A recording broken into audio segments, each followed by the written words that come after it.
another famous group. You ready? Come on.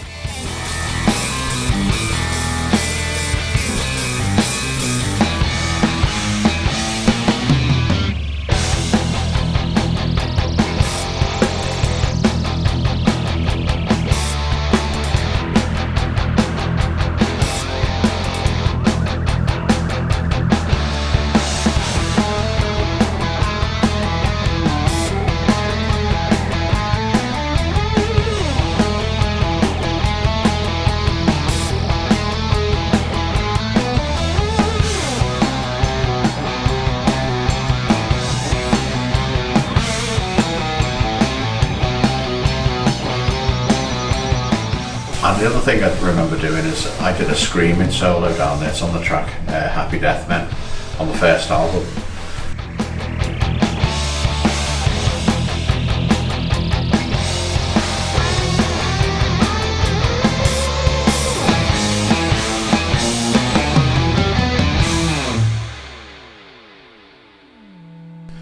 Don't get me started.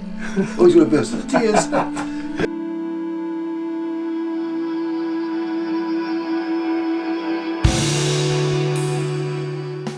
Hello, I'm Kingsley Ward, the co-founder of Rockfield Studios with my brother Charles. This is the first time we've ever done a Rockfield show, and what a great show it is too, and I hope you enjoy it. Coming up is an interview with a rock star from the 60s and 70s. He is still performing today. It's Andy Fairweather Lowe. Also, a very, very, very important person to Rockfield, Dave Erger, who is a producer and engineer who's worked many times with the Manchester Preachers at Rockfield.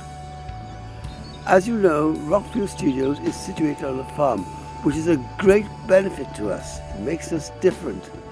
As you are aware, studios operate with very technical equipment.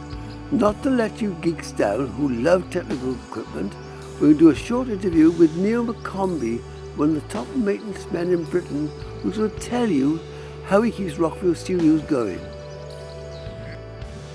This is the first of many that will give you a real insight into how the music industry works and how some of the greatest tracks were recorded. I will be letting you in behind the scenes with our own series of films and interviews. And now I'm going to tell you about the early days at Rockfield, how my brother Charles and myself started the studios, why we started, how we started, the difficulties we ran into, and how today Rockfield Studios is classed as probably one of the most premier studios in the world. So, our first band in 1960, my brother Charles wrote 2 songs. Staying at the lodge was a gentleman, a Mr. Copcut if I remember his name, and he owned a portable tape machine which we'd never seen before. Well, we were delighted to borrow this tape machine. We went in the house, we recorded ourselves talking. It was funny, we couldn't believe to hear our own voices on the thing. I recorded my mother, she was amazed to hear her voice come out of a speaker. So were we.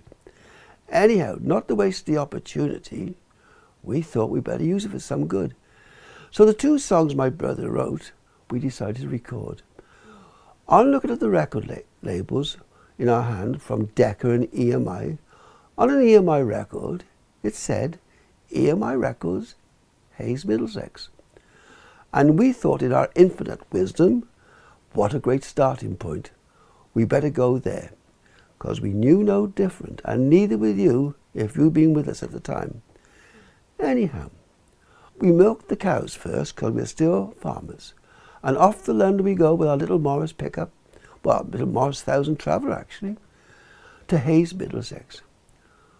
When we pulled up at Hayes, Middlesex, to our amazement, there was a barrier across the road and a man with a uniform. And we looked around, we thought, this is a strange record label. He said, hello, lads. We said, hello. He said, what do you lot want? Well, we stood there with our tape machine in our hand. We said, we come to play a tape to somebody. He said, well, you've come to the wrong place. This is EMI's pressing factory. I thought, my God, we got it all wrong. Anyhow, the gentleman took pity on us. He said, I tell you what, you should have gone to Manchester Square. I'll ring the doorman up over there and tell him you're coming over. Well, off we went to Manchester Square. Now, I'd been to London before, but my brother Charles, he never had. In we go. Outside Manchester Square, we pull up. Out of our little Morris Traveller we get with our tape machine in our hand. And there's the doorman stood there. He said, hello, boys. We said, hello. He said, what do you want? I said, we come to play a tape. He said, you're not the boys who went to the factory, are you? I said, yes. He said, well, my friend rang me up about you. I said, did he? He said, well, you come with me. So in we go to EMI House. Up the steps, in we go with our tape machine in our hand. It's almost as bad as you booking the greatest restaurants in the world and taking your sandwiches with you, because we knew no different. In we go. There's a lady sat behind the desk. He said, these boys want to see somebody about playing them a tape. She said, well, you need to see a record producer. We went, oh my God, because there were no A&R people in that days. It was just producers. On the wall behind her was a big list of names. At the top was Norrie Paramore, who we knew. Well, we knew of him because he produced Cliff Richard and the Shadows. We thought, Norrie Paramore, would it be great to see him? Halfway down, she said, oh, he's a good producer, doing very well for himself. George Martin. I thought, George Martin? God, he makes comedy records. He's a comedian. We don't want to see him. We want to see Norrie. She said, I'll give George a ring for you. Fair enough. She rang George and she said, I've made an appointment for you to see Mr. Martin next Tuesday, say. Well, home we came, elated for the fact that we made contact with somebody. When we got home, we had to milk the cows. Well, unfortunately, it was dark. We couldn't find the cows. They legged it. By the time we got them in, it was about 12 o'clock at night. The next Tuesday, off we go. Milk the cows. In we go with our little Morris Traveller and our tape machine. There was a big corridor with frosted glass. We didn't know where the door was. We never seen frosted glass before. Eventually, we found the entrance to George's office. What was his office? And his secretary was sat there. She said, sit here and wait. So we waited. She said, you can go see Mr. Martin now. In we toddled with our tape machine in our hand. And there was Mr. George Martin, sat behind his lovely desk with beautiful speakers, beautiful EMI tape machines. They were all there. I took one look. I thought, my God, what do we come to? He took one look at us with our tape machine, because poor old George had never seen anything like it. First time in his life, somebody had turned up with a tape machine. He was baffled. He said, hello, boys. I said, hello, Mr. Martin. He said, mystified he was. He said, how'd you come to see me? I said, well, we made a little tape. We looked at the record label. We went to the factory. He said, what'd you go there for? I said, well, it said on the record. And they sent to the doorman downstairs, who went to the girl downstairs who worked the receptionist.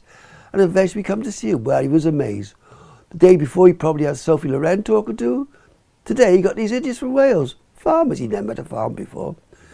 He said, now, boys, he said, what have you got for me? We said, well, Mr. Martin, my brother's written 2 songs. He's on his tape machine, yes, he said. And he said, give me the tape. I said, well, I can't, because the tape's on the damn tape machine. We queued it up ready to play. So not to be deterred, because we are farmers, we used to get out of trouble, you see. Under his desk we go. We've unplugged his beautiful tape machine. We plugged ours on. There's his feet sat there. I can see his feet now stood there. Charles and I was under his desk in a second. We plugged our beautiful crappy tape machine in, stuck it under his nose and pressed play. Out came these 2 songs, and fair enough, afterwards he said, well, to my brother, I like your 2 songs. You go away and write some more, and in 6 months' time, you come back and see me, and I'll see what I can do for you. So it wasn't too bad, our first little effort, and that was the result of our first attempt to get into the music business. We were talking to a singer called Danny Rivers. And Danny Rivers was a good little singer, and he said, why don't you go and see my producer? I said, who's that? He said, Joe Meek. I said, who's he? He said, he's in North London, Holloway Road. He said, he's very, very in producer. I thought, well, we won't go and see George then, we'll go and see Joe Meek. So off to London we go. In those days, there was an agency called the George Cooper Agency, I think. There was 2, there's George Cooper and Harry Dawson, they were. And they booked out nearly all the rock bands in 1960 in London, and all these solo artists. We went and saw Mr. Cooper, and we said, we're going to see Joe Meek. Well, his eyes lit up, because he knew Joe Meek very well. He said, I'll ring Joe straight away and tell him you're coming, because he wanted to be in, just in case our group made it. See, he was smart. Off we go to Holly Road, knocked on the door. Joe Meek's secretary came down. We said, we come from Monmouth, Wales. Bearing in mind that Joe Meek came from Newent, which is 12 miles from us. And we had our demo disc in our hands from Sonotape. And the secretary said, Mr. Meek said, you can come up. It's very unusual for people to walk in off the street, but you can come up. Up we went. I can see Joe Meek now. He said, tell me, lads, about yourself. We come from Wales. We come from Monmouth. He knows Monmouth because he was born up the road from us. We played our demo. Well, his face lit up when he heard the demo disc, because on it was a keyboard, exactly the same as Johnny and the Hurricanes had in America, which was Joe Meek's latest, greatest sound, which he produced a Telstar from with the Tornadoes. Poor old Joe couldn't believe it. There's a band from Wales with a sound, the very one which he's now developing for himself, which Telstar came out of. He had to take us on, fear in case we went somewhere else. So we went with Joe Meek. Was it a good move? You may never know. We had records out. We were called the Thunderbolts. We were out in Dot Records in America. And we called the Charles Kingsley Creation in England. My brother wrote the songs. We did a very, very good song for Joe Meek called Some Without Sound, which Charles wrote in 1965, which is possibly one of the best tunes Joe Meek ever recorded. Having told you about ourselves, I'm now going to talk to Dave Watkins, who was the bass player with our group, the Charles Kingsley Combo, where we first recorded with Joe Meek in 1963.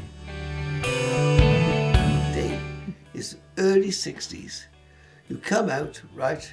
Yeah. And there we are. We never had a studio. We're in the front room. Front room, yeah. We were in the front room. I think it was 2 Ferrographs tape recorder on the table. It was 1 Ferrograph and an EMI 301D tape recorder. Well, You're dead right. Yeah, you wouldn't know that. I wouldn't. But no, yeah, that's what we had. And of course, I'd never done that before. No. You know, and of course, it was a new thing for me. Yeah. That was the beginning of Rockfield, really, wasn't it? It was the beginning, yeah. I can't think of anything before that, really. First efforts of Rockfield to ever record. It wasn't a studio. It was a room in a corridor. Yeah. And the very early 60s, this is. Yeah. And the reason why we built a studio was to record our group. That's right.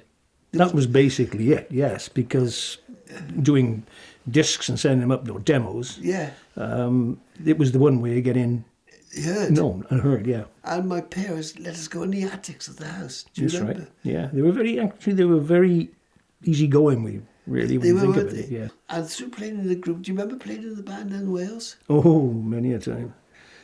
Many a time. You know what it was like. It was fighting all the time. Down the valleys. You were lucky if you came away with your head intact. It was weird, wasn't it? They were terrible, weren't they, down the valleys for fighting? Yeah, God, they were. Exciting days, though.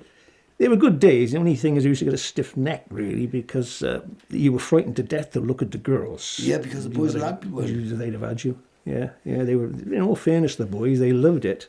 They did love the band. Down in the valleys, they loved fighting. They loved the band. They loved fighting. Yeah. But they liked us, you see. Yeah. We appealed to the rough end. Yeah, the rough end. Yes, we did. So we were like, so we have a group, we have a studio. We call Future Sounds Limited, and we get an intro to Joe Meek. That's right. Quite volatile. He said, "Don't upset him." Don't upset him. No, yeah. Don't upset him. And of course, I went up there, and the thing I do remember well about that was that I'd had an accident with my 2 fingers.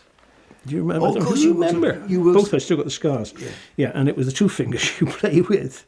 Oh, you play your bass guitar with. Yeah. And you had all. I had bandaged up. Bandaged up your fingers. Yeah, so I went there, and of course Joe was there. Joe was there, but he didn't notice the bandage on my fingers. He didn't notice, no. So he wired us all up, put the cans on, and put the headphones on. Yeah, I was still there, and I thought, how am I going to get round this?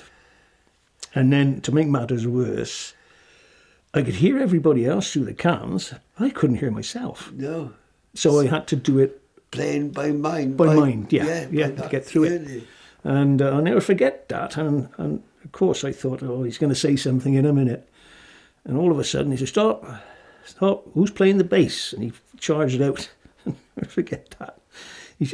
I said, me. Bear in mind, what was I, 16, 17? Yeah.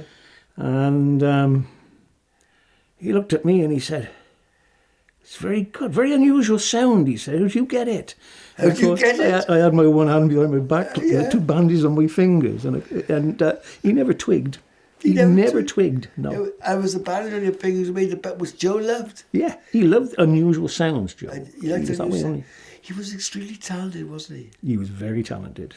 Very, very talented man. He was talented, but do you remember that every time we played, if anything went wrong, he'd come in and we always sat there shaking, wouldn't we? Please don't pick on me, Joe. Yeah. It was nerve-wracking. I've got to be honest. In fact, because he's a father, he made him nervous. He made me nervous because I didn't know quite how he was going to react. Because if you made a mistake, you sit there like a naughty boy thinking, "Oh God, it wasn't me, was it?" Yeah. You heard the music stop next door, and here he comes saying, "Daddy, Daddy, Daddy," and he made you worse, didn't he? Oh God! And of course, we learned a bit from Joe when we came back to our own studio. Well, it was the early days. And early of course days. Yeah. And that was the techniques used at the time. Yeah, and I noticed how he mugged the drummers up, close mic them, everything up. Yeah, that's right. He put tea cloths over some of the tom-toms to make them dead. Yeah. Things like that. He advanced of his time, really, wasn't he? I think he was way ahead of his time, to be honest. Me too. Yeah. I agree with you. He was experimental, really, wasn't he? He was very experimental. Well, he was ahead of his time, really, wasn't he? Oh yeah. But and in all fairness, when you think of Holloway Road, it was quite primitive. Yeah. 304 Holloway Road. The telephone number was North 4074. Oh, I can't remember that was his phone number. I couldn't remember it. Don't believe him. He's dead. Yeah. No, it was amazing because his control room was in it was like a kitchen. Upstairs. Yeah.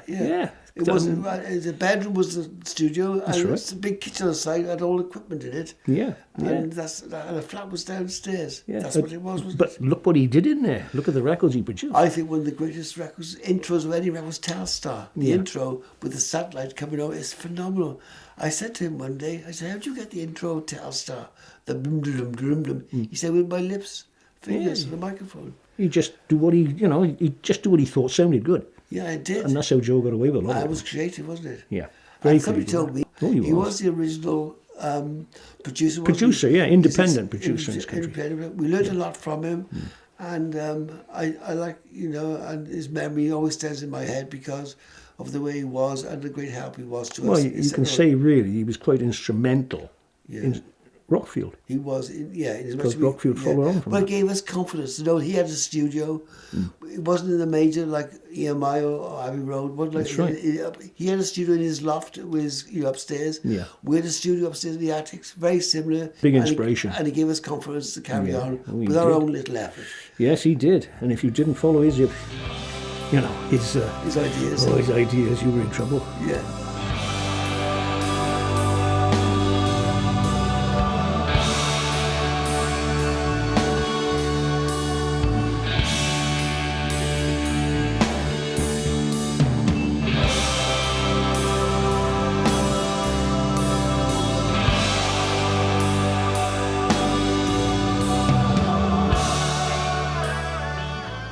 I'm now going to talk to a very good friend of Rockfield, who had a very good career with his own band, Amen Corner. He also played with Roger Waters and Eric Clapton. It is, of course, Andy Fairweather Lowe.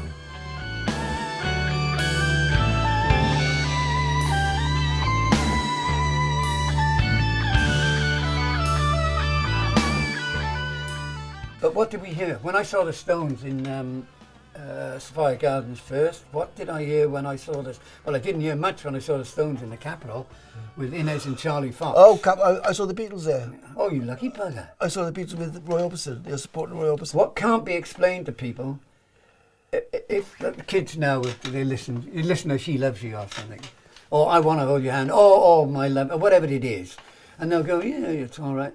No, you've no idea the impact. No. You no idea the impact She Loves You had on us as kids, or I Want to Hold Your Hand. Up until then, it had all been Pat Boone or whatever the crooners were. Like today, which is it's all up Perry Como, it's all fabulous. Love Letters in the Sun. But keeping in mind the Count Basie. Thank goodness that wasn't a yardstick that decided whether you were going to be a musician. You had to be up to that standard.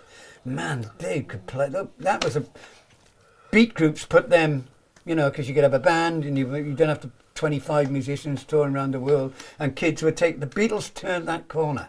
They absolutely opened that door for the beat bands. And, They didn't they? And it changed. And thankfully, because if I had to be judged by Count Basie, I wouldn't be working now. No, no. It's those 50s. 1955 was the time when the world changed, wasn't it? Also sound. Sound for the records in the 50s and early 60s. Phenomenal. Yeah. 70s, when they start thinking, oh, we're going to have a booth here, we'll shut that off there. Yeah. You need the best records. It happens in the air in the room. It is. On a certain take too. And the crossover, the sounds, when it crosses, mixes all together, it sounds right, doesn't it? I've heard But Charles, my brother, said once, there's nothing so boring as perfection. And that's where we went in the 70s. And that's what sums up Pro Tools, isn't it? Yeah. It's boring.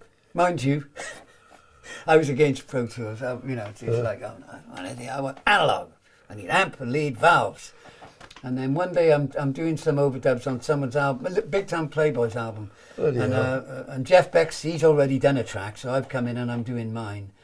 And I've had 3 goes at it, and I said, any chance you can move that bit? And what about if you move that bit there?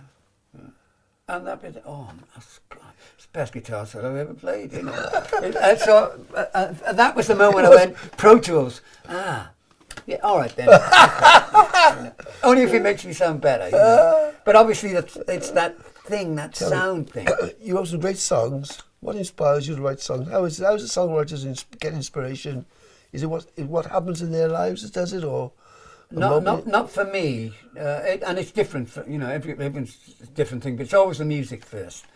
I'll have an idea. And as for inspiration, I haven't had inspiration since I can't remember when. That's why COVID, that period, was really good, because I had nothing else to do. And I would wake up and I would concentrate and I'd focus and I'd try and do something. And that continued. So out of that, I got a period of about 20-something songs, and Paul Weller had sent me something saying, will you get involved with this? So he sent me this piece of music, and I did. It drove me crazy, because writing my own rubbish is fine, but if I'm working with someone else and saying, will he like this one? And I did what I did, and I sent it to him, and he really liked it, and he said, come up to the studio. There was one of the breaks in COVID where we could travel, so I went up to his studio, and we sang together and did this song, and then his album went to #1. So I'm 73 years of age, and I got 1 track on a #1 album, which is not. No, all I got to do now is get a #1 track on my own album. But and then he'll be happy. So writing is inspiration, isn't it? It just appears. Music I can work on all the time, but then having to write the lyric, that has become. I'm so glad I'm finished for a while, because it occupies every second. If you're sleeping, at those moments you wake up, to trying to make something rhyme or trying to make sense of something, so that I could it takes ages even to write rubbish lyrics, making some kind of language up, which I did once. And that took me 6 months to make this language that meant absolutely no sense to anybody. But it's not easy, but otherwise...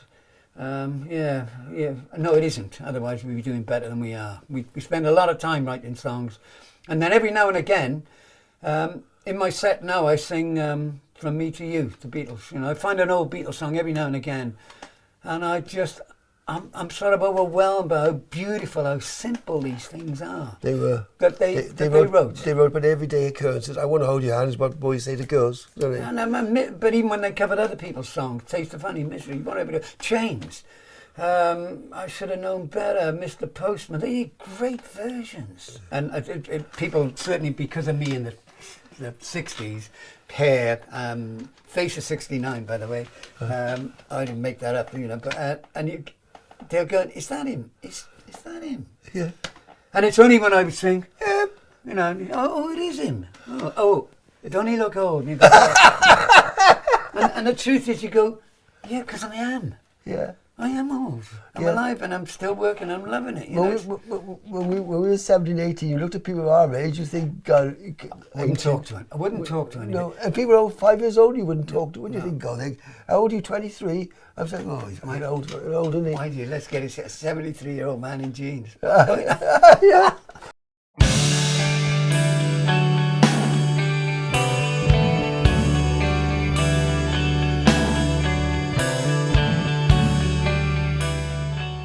As you're probably aware, Rockfield Studios is situated on a farm, And now we're going to show you a day in the life on some of the antics that happen on the farm, especially with the animals.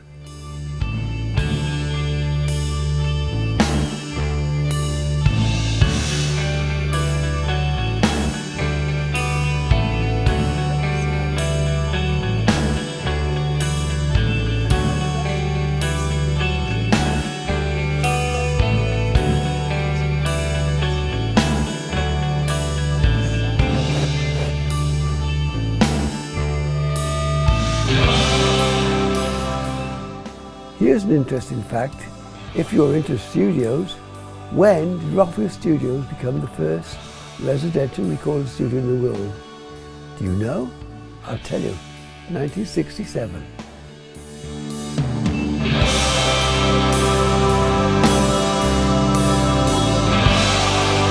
A quick question for you. Do you know the answer to this? What year was it that Rockfield Studios had its first #1 record? Was it 1970, 1973, or 1972? Have you got it? It was 1972. Dave Edmonds, I Hear You Knocking. As you're aware, we have many famous record producers come to Rockfield, and all of them have their own ideas on how to mic up drums. I'm now going to interview a very good producer, and a man who knows a lot about miking up drums. Is of course Dave Erringer. My luckiest break, I have to tell you, with Malcolm Jackson, a good friend of mine from years. You know Malcolm, years ago. He sells equipment all the time, and we bought a vintage Neve off him in 1990. And there's a box of microphones down the floor. He said, "Oh, I bought them, and there were 6 SM2s in there." And I bought them off Malcolm, like you know. And we used them. Yes, I know. It's very kind of him, wasn't it? I forget what we paid him for, like you know. But you know, Mark. The SM2 sound amazing. He's a lovely guy, like Markham is. He goes back to his dad. Amazing on this piano, the SM2. And so we had 6 SM2s all in the heap. We bought. I forget what we paid for them, like you know. And you know, they get used quite often. Yeah, they're beautiful. Yeah. And on strings, especially, you know. In front of the kit here as well. Do really, you? yeah, it can be great. Yeah. In the other room, I used that. I remember Steve Albini was here with the Manics, and he used the SM2 in front of the kit. Yes, and no overheads. And I'd never heard of them, so God bless Markham for letting me have them. God bless him indeed. If you see this, Markham, thank you so much.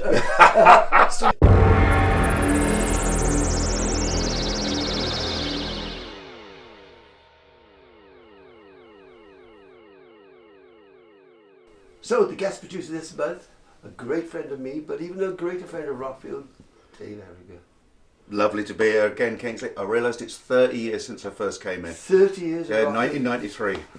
Blimey, that's going back a long time. Mm-hmm. Do you know what amazes me is I look in here and I see all these lights and things, and years ago I never saw anything like that. But what's the secret behind it all? Well, the idea is just it gives the band. Well, obviously, one is nice. It's a nice environment, so nice to have a vibe. But it also it's an unspoken thing to the band that says I'm on their side, that I want it to be a nice experience, that makes it feel like a team straight away. Lifts spirits, they walk in and go, he's really made an effort. He really wants this to be a great record, you know. Well, do you know, when I was with Joe Meek in 1963, it was a long time ago. That is a long time ago. He always said to us, when you sing next to the microphone, and always sing with a smile on your face, because it makes your voice sound higher. Brighter. Brighter, yes, it's true. And here we are, it's the same idea, is it? Make you feel brighter and happier. Exactly, it is that. Gosh, I don't know, you've been so many times you've been here, but mostly with the Manics. Many times with the Manics, yes. They done all the #1 albums. We did both the #1 singles here, yeah. It's good. And they're great friends of ours. They're lovely people. They love you here. They love it. They love it here, and they love you here too. That's what we want. They understand your legend and what you've created. Well, what we've done is what we've done, like over 63 years. You know, it's been difficult at times, but we've kept going. It's a bit like farming, isn't it? You know, and when the red light comes on, you go to ground, but you keep going. There you go. And hope for better days. No. And we've always done that, like you know. Are you very busy these days? I'm lucky. I'm still fooling people into letting me mess with their music. So long may it continue. Well, the odd thing is that the music business today has changed so much. Big studios like Rockfield, because they're big, aren't they? Very difficult to keep going because most of the hit records they're on laptops. For sure, for a lot of people. But you are a legend. This place is a special place in so many people's hearts, and what you provide it. I mean, look at what we're doing. We're tracking the band completely live. We've got acoustic guitar in there.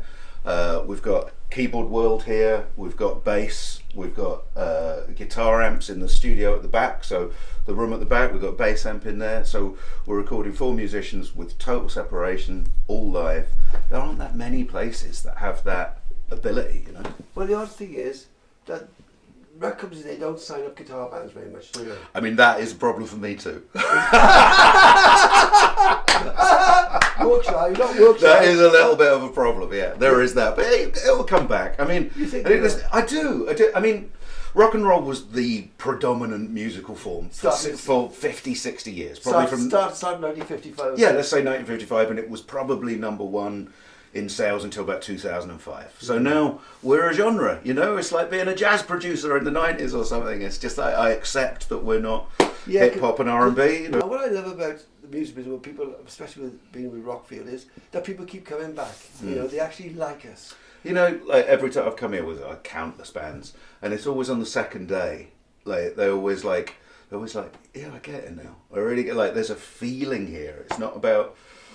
Yeah. It's I don't know if it's ley lines or whatever, but there's something that makes you feel creative. Well, you are something stood where Freddie Mercury did his greatest record, and you're stood on the very spot. You know, wow! Soak it up! Soak it up! It all happened. Come into me! Yeah, it's true, isn't it? You know. Yeah. And what a great run we had, you know, with Queen and Sabbath, Rush, starting Echo and the Bunnymen. Yeah, and 1974 we just, you know, that sheer heart attack and then Bohemian Rhapsody afterwards. Iggy Pop and David Bowie, Rush, all within 5 years. Yeah. A simple. But every era of Rockfield's had massive hits. Every era, and it's no exception. You know, right up to now, Royal Blood and, you know, all the modern stuff, you know. Well, Jamie Webster. Yeah, there we are. I'm predicting he's going to break it big. Yeah, he is. I think so. I mean, he's just sold out Liverpool Arena. It's already pretty big. That's good, isn't it? So what's now? My age, like, I'm getting on a bit, aren't I? You're much younger than me. Hard. I don't know. But how do you see the future for yourself? I mean, who knows? I mean, it's a privilege to do what we do. Yeah. You know, I do, you know, 30 whatever years in doing this, I still love the process. I must ask you this now, because it's quite interesting, because people watching this, a lot of them are geeks, like, you know, they've done microphones and things, and did you see that? So I'm going to make it easy for them. Okay.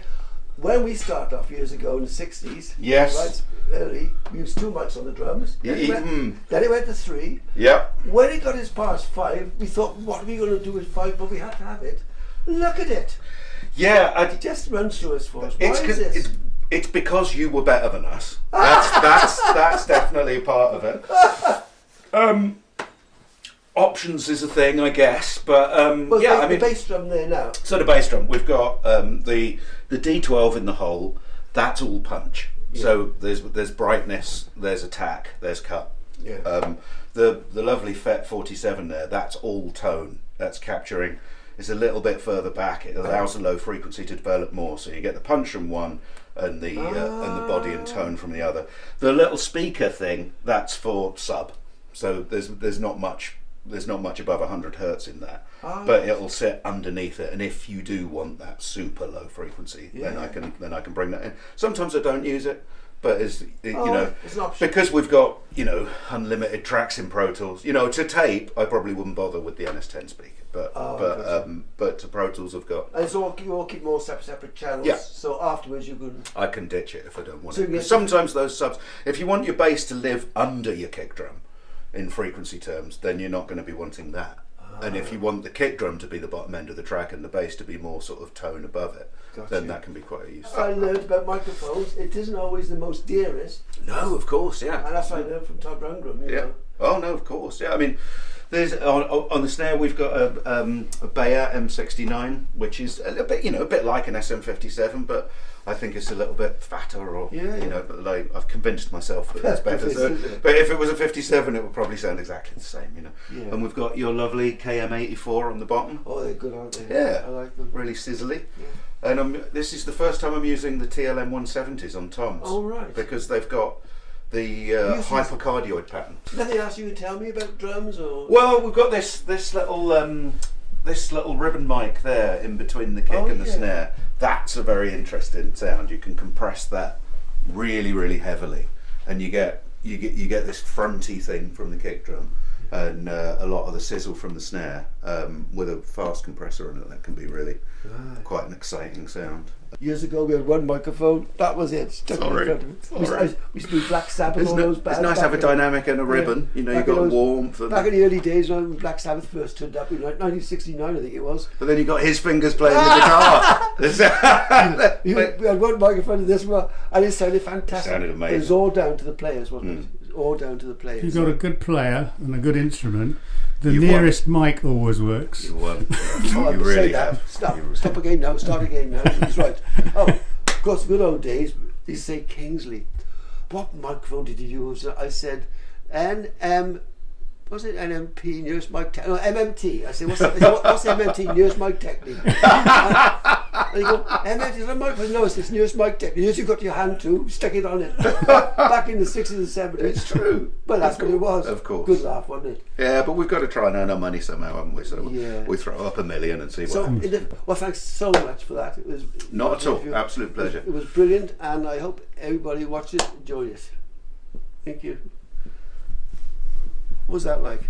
Good, I think. I pressed something, it went to soft skin effect. Oh! So you might look I like that.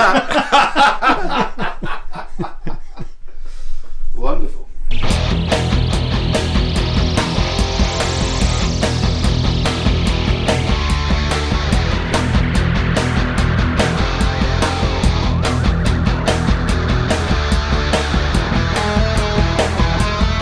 This month on the Rockfield Maintenance, I'm very pleased to introduce you a top Neve man. It's Neil McCombly. He's #1 at Rockfield and he looks after us. Neil, what are you up to today? Hiya Kings. Well, today I'm just looking at the regular maintenance on the Neve, and that's checking for non-latching switches, exercising pots. Is that because the console's getting older? The console is older. This was the last 8128 console ever built, and it dates from 1989. So it was a contract for a Dutch broadcaster. We've had this console here at Rockfield since the year 2000, I believe. Is this the pre-console to the VR? It was the pre-console to the V series. There was the 8108, there was the 8128, then it was the 8232, which was another popular console, especially out in America. Very simple mic pre circuit that was subsequently used on 51 series and right the way through to the latter days of the VX and into the 88R. There's not that much that's changed over time. What is the consoles like? This one's like, how old is this? 30 years? Yeah, it's near 30 years. What is the major problems which exist now? Biggest issue is people are scared of using them. So therefore, the switches and pots don't get exercised enough. Some generally could be exercised more than their expected lifespan because of the actual time. So the likes of the pan pots, they're getting heavy usage. EQ pots could get heavy usage as well.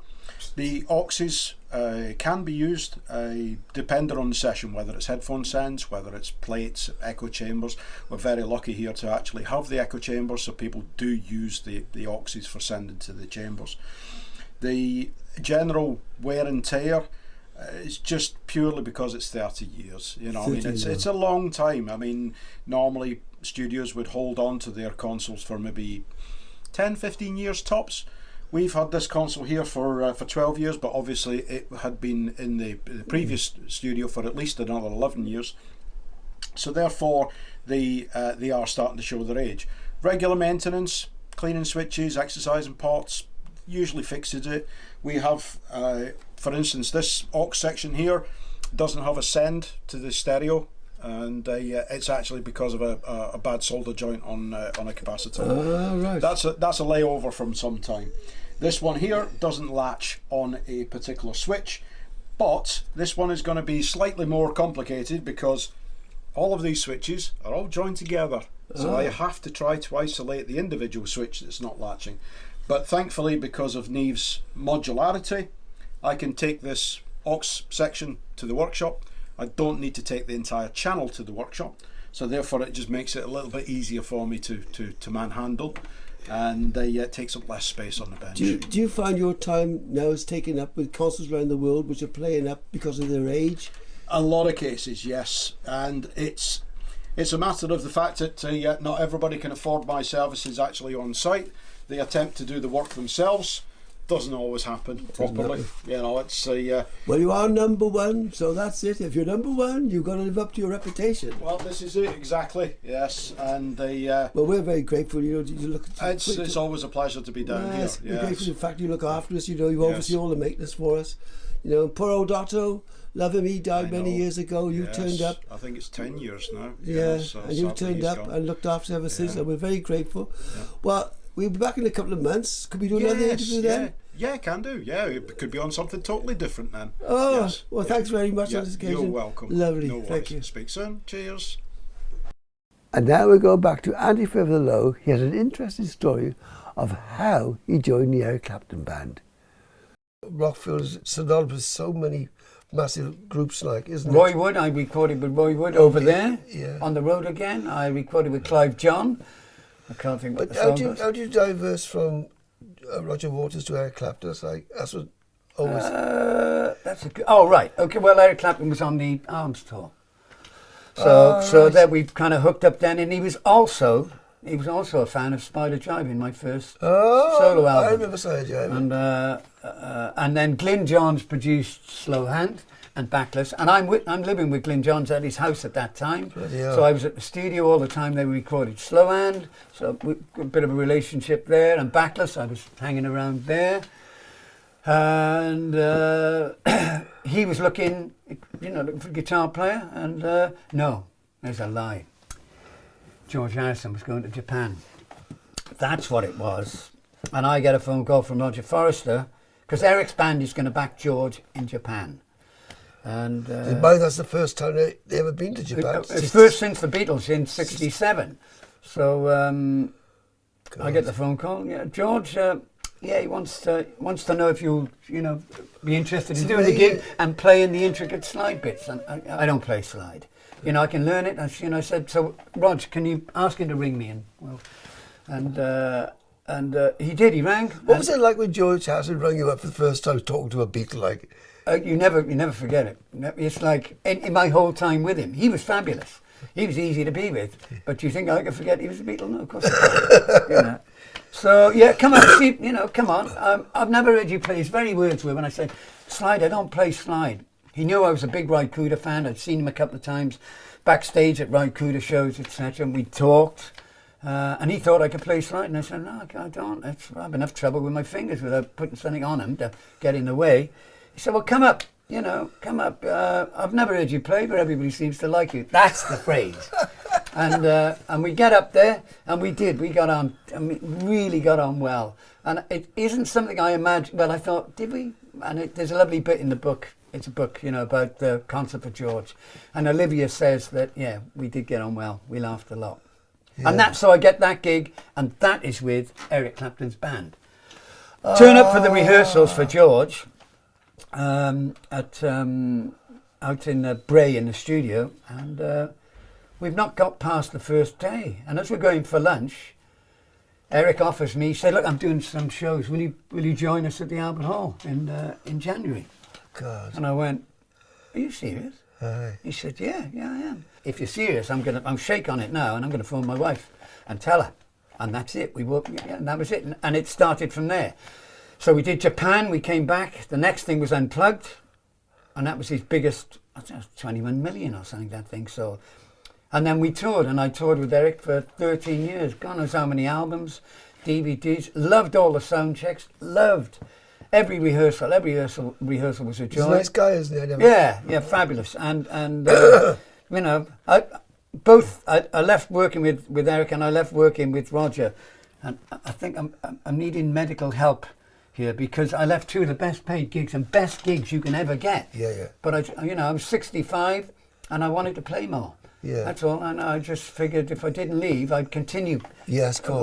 Well, unless they sacked me, which luckily they didn't. But best travel, best hotels, best money, best everything. Private jets? Oh yeah. No. God, that's the life of it. Well, yeah. Well, I mean, one day we're doing the Albert Hall, and he's up for some Grammys, 6 or 7 Grammys. So we finished at the Albert Hall, and there's a day off, and we're playing the next day. We're at the airport on a Concorde, fly to New York, take a private jet to Los Angeles, go to the show. He collects 7 Grammys for Unplugged. We're back on the plane, back on the private jet, across, back on the Concorde, back, and we're at the Albert Hall the next night. Good. And he's God. got all those, you know.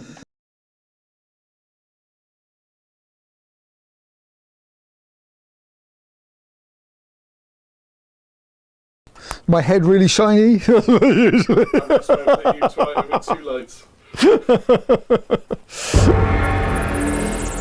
When I knew Kingsley was going to do a video series, I thought, well, it needs to be something that sort of encapsulates a little bit of everything from Rockfield. So I just tried to pick some iconic things and meld them into one short piece, but without being too obvious. You know, just little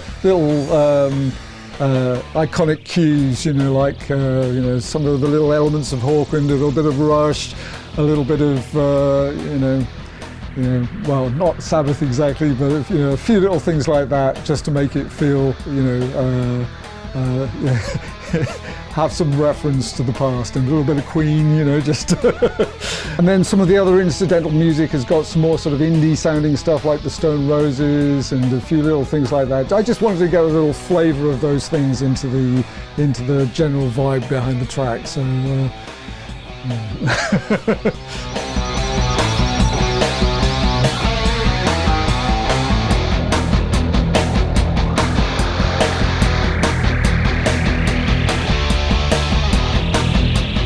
Well, I've been working here as an engineer since, let me think, about 2008. I think I started working here, not quite full time, but you know, doing a lot of work here. I had been here a few times in the 80s, but as a freelance engineer working for other people. So I've worked with bands like the Saw Doctors, and I think I did Super Furry Animals here. A few different people over the years, you know, just coming in to do some freelance engineering. But then Kingsley asked me to come and do some more serious engineering, and that's when I started coming here quite regularly. So, but I also used to work at Mono Valley years ago, and I think back in the 80s I'd worked in Kingsley's little studio up at Woodside. So yeah, so I've known them for a long time.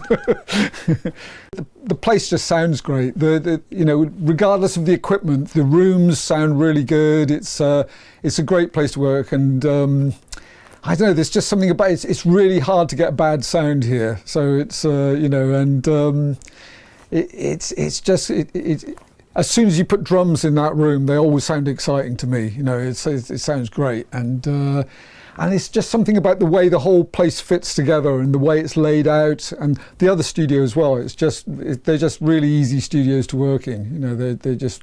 But the place has just got naturally good sound. You know, not every studio has that. Some other places look better, but this one sounds the best. It's just great. And if I could work anywhere, I'd always work in this room. Particularly is my favourite drum room anywhere. It's just really fantastic.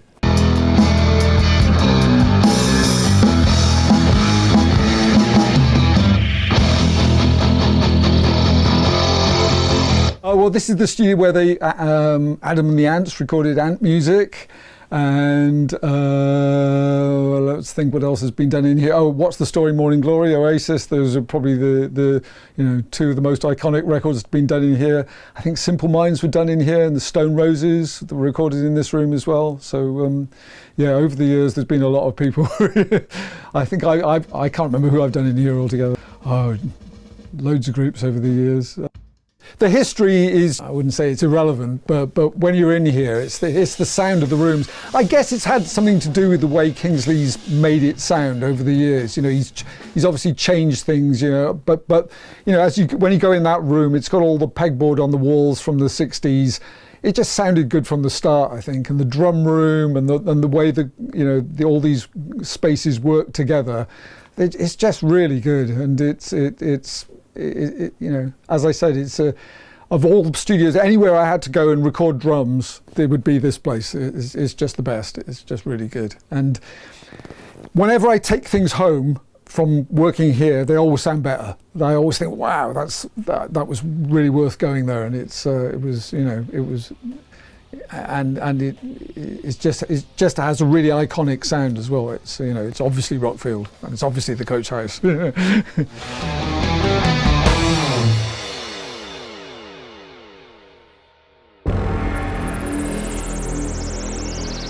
I hope you enjoyed our first show. Wasn't it fabulous? If you did, please press the subscribe button and visit our new website. Next month, we'll have a new show for you. We'll be interviewing famous rock stars, some more maintenance for you geeks who love maintenance, and more interesting tales from the tape store. So please tell your friends about it, because Rockfield needs you as much as you need Rockfield. Just say, and press the... And don't forget to press the subscribe button. That's good, yeah, that's good. There you go. Let's play that one. How's that, man?